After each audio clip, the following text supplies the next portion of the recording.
Aula de arte. Aula de arte.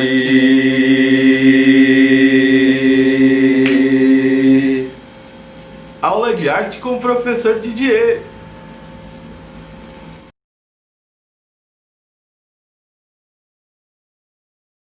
Olá, olá, olá, olá, meus queridos alunos do nono ano. Professor Didier aqui para mais uma aula de arte. Tudo bem com vocês? Espero que sim. Vamos retomar então alguns conteúdos, né? Algumas coisas que a gente tinha falado sobre encenação teatral, né? Primeiro, eu tinha falado com vocês sobre essa peça aqui, O Vestido de Noiva de Nelson Rodrigues, tá? No Vestido de Noiva de Nelson Rodrigues, é uma peça considerada moderna, tá? Porque ela utiliza o simbolismo característico das peças mais antigas, né? Com uma roupagem cotidiana. Então isso causou uma espécie de modernização do teatro brasileiro. Tá? Então ela é considerada moderna. Tá? Mas do mesmo jeito que ela é considerada moderna pela forma que ela é encenada, com o palco dividido em dois e tal, essa coisa de um patamar superior em cima do palco, né? Nós temos características comuns a qualquer peça de teatro, né? Compondo um todo expressivo com os muitos elementos que formam a linguagem teatral. Atores, cenários, figurino, iluminação e sonoplastia. Esses são os 5 principais elementos da linguagem teatral. Então vão ter os atores que vão atuar na peça, os cenários que vão ser construídos para ambientar esta peça, o figurino que também promove a questão da ambientação e às vezes interage com o próprio ator, a iluminação que destaca, né, o que está sendo dito, o que está sendo feito em determinada cena, e a sonoplastia, que pode modificar totalmente a atmosfera de um espetáculo teatral, ok? Temos também essa peça aqui do Gorky, chamada Pequenos Burgueses, tá? Em que as técnicas levam o intérprete a atuar de acordo com a relação de seu personagem com elementos que compõem o todo da linguagem teatral. Então o ator ele sempre vai depender de algum elemento que estiver em cena, tá? Não é só a atuação dele que importa. Uma das maneiras de garantir que essa relação entre a ação dos personagens e as situações da peça aconteça é respondendo às 3 perguntas essenciais: o que, como e por quê. Então, o que o ator que está interpretando determinado personagem está fazendo, como ele está fazendo e por que ele está fazendo. Tá? Isso é método de atuação, beleza? Muito importante para essa peça aqui e para outras tantas por aí, né? Outra peça que eu mostrei foi O Rei da Vela, né? Que esse Eichbauer aqui é o cenógrafo. O que é o cenógrafo? É a pessoa que constrói o ambiente de atuação. Esse Eichbauer, ele explora o uso do espaço de forma total, abandonando o princípio de 2 dimensões, com o cenário pintado atrás, aquela coisa, como se tivesse aqui atrás de mim pintado um castelo e eu estivesse atuando como um rei, por exemplo. Acaba essa história das 2 dimensões. Então, fica um cenário em 3 dimensões, coisas palpáveis, né? A cenografia de Hélio Eichbauer, as cenografias, né, não representam apenas um ambiente, mas funcionam como organismos vivos dentro da ação teatral. Então elas participam diretamente do espetáculo. Essa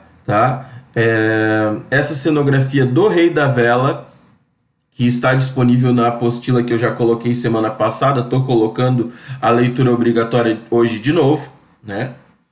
Também é muito importante, você pode ver a fotografia que tem lá, que é essa mesma que eu coloquei aqui. Depois, tem essa peça aqui, ó, pulei aqui. Orfeu Mestiço, uma hip hopera brasileira.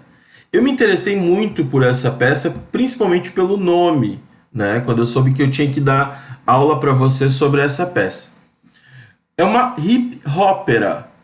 Então, tem a ver com música, obviamente. Então, a sonoplastia é muito importante dentro desse espetáculo, né? Então, a sonoplastia depende muito do ator, claro, né? Nesse caso, porque é um musical, tudo bem. Mas tem que ter alguém responsável por esse som, né? Tem que ter algum técnico que cuide disso, não é mesmo? Então, a sonoplastia na encenação contemporânea é compreendida como um dos canais de comunicação da peça. Ele serve para comunicar, para interagir com os espectadores. Eu ia falar telespectadores, não, com os espectadores da peça que estão lá naquele momento assistindo dentro do teatro. Porém, agora, durante a pandemia, a gente está notando que muitas peças estão migrando, né, para a internet, estão migrando para o YouTube ou qualquer outra rede social. Já vi peças até em Zoom, né, sendo apresentadas diretamente para um grupo de pessoas, né? É um negócio bem legal até. Provavelmente, se a gente tivesse uma live, a gente poderia fazer isso dentro do Google Meet. Ia ficar legal também tentar fazer uma peça, ou eu apresentar uma peça para vocês, ia ser bem interessante. Outra coisa dessa hip hopera é que não se trata mais de imitar o barulho. Isso na sonoplastia é um negócio muito legal. Você não precisa imitar um barulho. Você pode transformar aquele barulho como um elemento cênico. E é isso que é a comunicação. Por exemplo, se alguém está irritado, ele pode discutir com um solo de guitarra, um solo de bateria, como diz aqui. É uma discussão entre dois instrumentos. E isso é comunicação. Então a música também comunica, né? Eu encontrei um trecho dessa peça Orfeu Mestiço na internet, tá? Vários trechos, um compilado do grupo mesmo, tá? E vou colocar agora para vocês, beleza? Então, assim que terminar a apresentação agora, esse videozinho que eu vou colocar do grupo que fez o Orfeu Mestiço, essa hip hopera brasileira, eu volto a falar. Então assistam, esse trechinho dura 3 minutos e pouco, e voltem que tem mais aula, beleza? Vou abrir alas que eu quero passar. Perturbem-se na nossa Pauliceia e desvairada. Dela evocamos o resto do Brasil e do mundo. Nela entranhamos nossos cantos e cantamos nossa velha angústia. Alavanca da criação, eu sou da lira. Não posso negar, vislumbradores, vislumbramos vislumbres e vislumbrados mundo onde giramos, vivendo e sobreviventes, a nossa genética ancestral, história que corre nas nossas veias. Eu sou da lira, não posso. Orfeu, do interior para o centro, inevitável movimento. Houve um dia um tal de Orfeu que se dizia mestiço. Tinha nascido no Brasil e tinha um forte compromisso com a construção de uma terra, povo, nação. Vivia por isso e pra isso. Houve um dia um tal de Orfeu que se dizia mestiço. Tinha nascido no Brasil e tinha um forte compromisso com a construção de uma terra, povo, nação. Vivia por isso e pra isso. Conheceu seu amor no calor ardente desse ofício. Sonhavam juntos uma terra utopia que nasceria do militante exercício.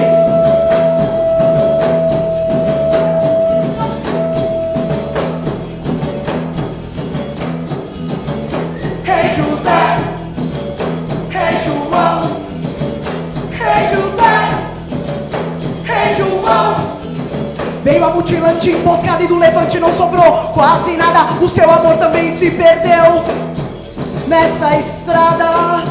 Ficou só, criou nova caminhada. Ficou só, criou nova caminhada.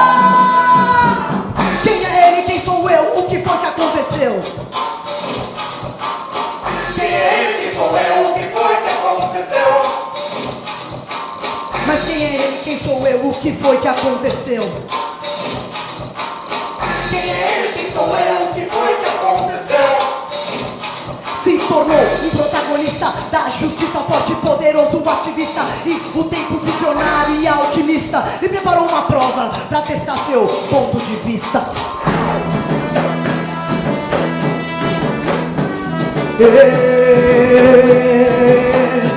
Tem jangada no ar.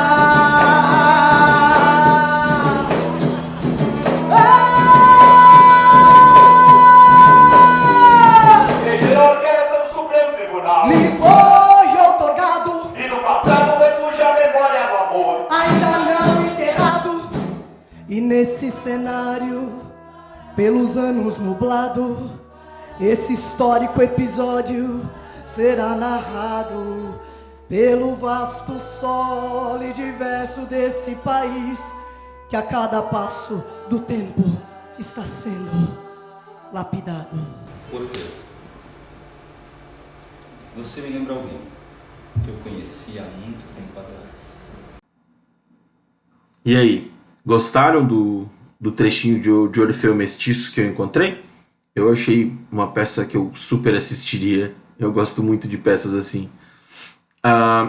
Logo depois eu mostrei para vocês a Travessia da Calunga Grande, né, que trabalha com a questão da iluminação, importantíssima, como vocês podem ver aqui, né? E aqui então tem um contraponto que eu destaquei sobre essa peça. O surgimento da luz elétrica permitiu ao teatro reformular seus meios de realização, trazendo uma gama infinita de possibilidades, como o blackout, que é o escurecimento total, né?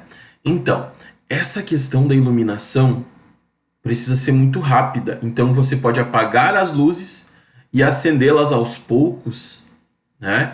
Colocar feixes de luz específicos, feixes de luz específicos em lugares estratégicos do palco, né? Formando novas ilusões e novas interações, né, com o público, que eu acho bem interessante esse tipo de coisa.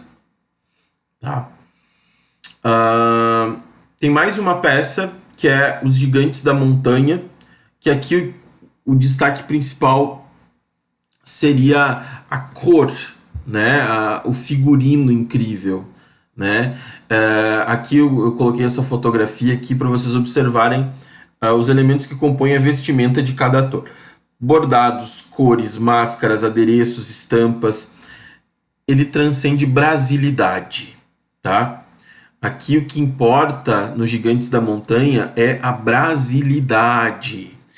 Eu consegui encontrar na internet uma matéria, tá, com entrevistas, enfim, sobre a peça Gigantes da Montanha. Eu quero que vocês confiram agora o que eu encontrei sobre essa peça, beleza?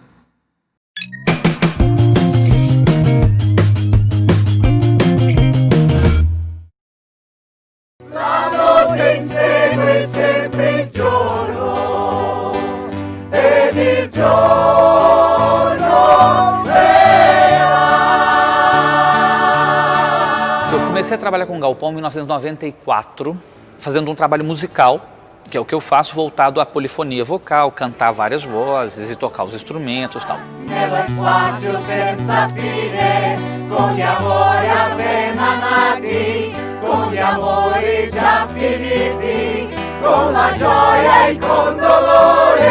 Gabriel Vilela, que é o diretor do espetáculo, ele junta músicas italianas, que são músicas de um repertório romântico, que a gente até chamaria de brega dos anos 70, 60, 70, com músicas em espanhol, com música com uma área de ópera, com a música de uma procissão do interior de Minas, ou seja, ele faz um mosaico para um texto italiano, do Pirandello, que a princípio muitas vezes é tratado em montagens herméticas, e ele cria uma dramaturgia musical que ela não é descolada do espetáculo. Eu trabalho a música dentro de um contexto que eu estou vivendo naquele momento, então as cores do figurino, a textura que vem, o cenário, os sons que o cenário produz, querendo ou não, eles entram na minha cabeça na hora de eu compor os arranjos, na hora de eu criar os arranjos.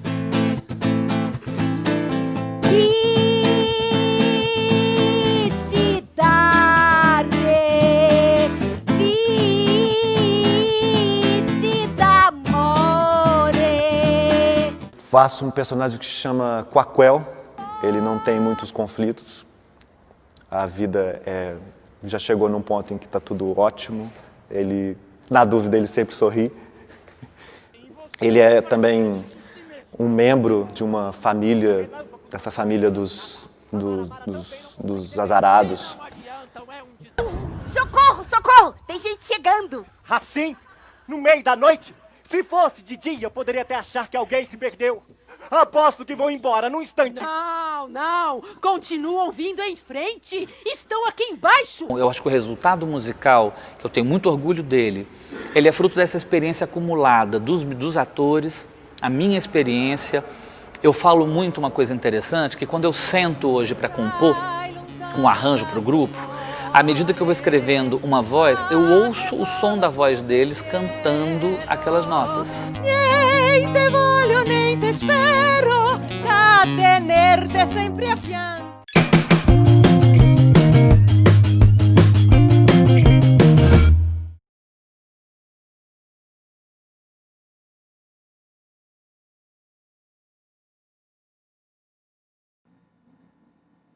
Voltei.